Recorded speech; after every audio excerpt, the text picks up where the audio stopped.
sugerir ele a ser raptado pelo Crono. Acontece que ele é raptado mesmo.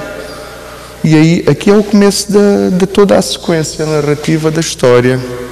Toda a história, todas essas criações nascem de muita leitura? Muita leitura e muita imaginação. Muita leitura de ficção científica, muita identificação com escritores de ficção científica. Uma das maiores referências que eu tenho a nível de ficção científica são os sci-fi libertarians, que alguns foram traduzidos para português, como o caso da Ursula Le Guin, que retratam como será possível no futuro, ou no mundo inventado, completamente inventado, a possibilidade de outras expressões arquistas e anarquistas do conceito de poder.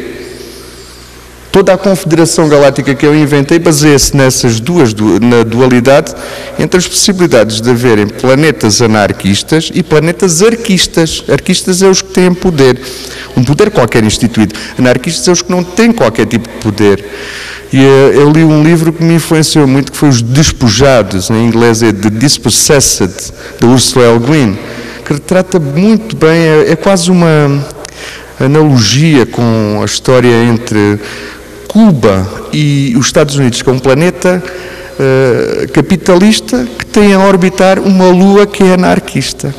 E depois esse livro influenciou-me muito na ficção científica, mas muitos outros.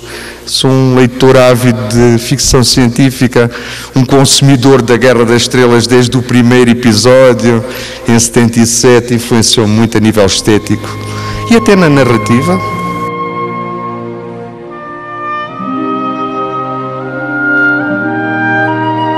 As histórias em quadrinho que marcaram a infância de Luiz Guerreiro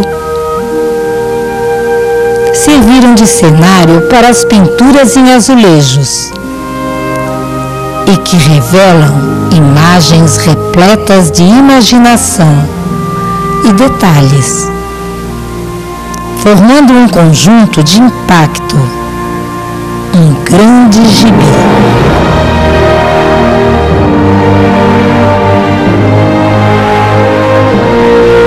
Começa por ser uma apreciação estética e até um culto que se torna depois, mas depois começa-se a perceber todo o mundo que gira em torno.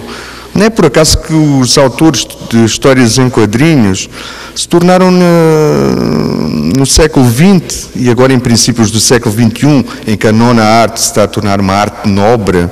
Não é por acaso que os autores de histórias em quadrinhos conceituados, como é o caso do Robert Crumb, o inventor do Fritz o Gato, por exemplo, ou do Mr. Natural, que até gerou um filme, eles são cultuados como estrelas pop. Até o Andy Warhol já tinha pegado não o Andy Warhol, mas também ele tinha pegado em quadros e transportado para a linguagem da arte a estética da história em quadrinhos. E neste momento penso que a coisa está mais fortalecida e não se baseia só já numa coisa de culto, mas está-se a tornar um fenómeno de maior massificação, mas estratificada de leitores que cultivam a história em quadrinhos. E agora virando arte. Já é arte desde o desenho. Já é arte desde o desenho. Da concepção, de tudo. De tudo, já é literatura, poesia, pintura.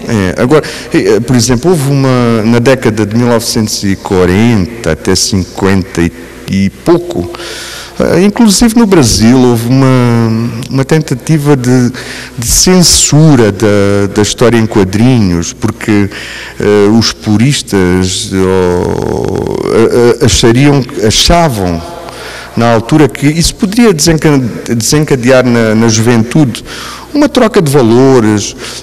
Aventaram também que a leitura de gibi desincentivava a leitura da literatura considerada mais nobre, mas mesmo nessa altura no Brasil isso foi tudo contrariado até pelo regime de Getúlio Vargas. É interessante que ele sempre cultivou o gosto pela história em quadrinhos e nunca permitiu que no Brasil existisse censura, que existiu, por exemplo, nos Estados Unidos, em que chegaram a censurar, por exemplo, as armas que estavam, e depois ficava sem significado estar uma história de cowboys em que você está a apontar o dedo a uma pessoa e a pessoa de repente morre. Porquê?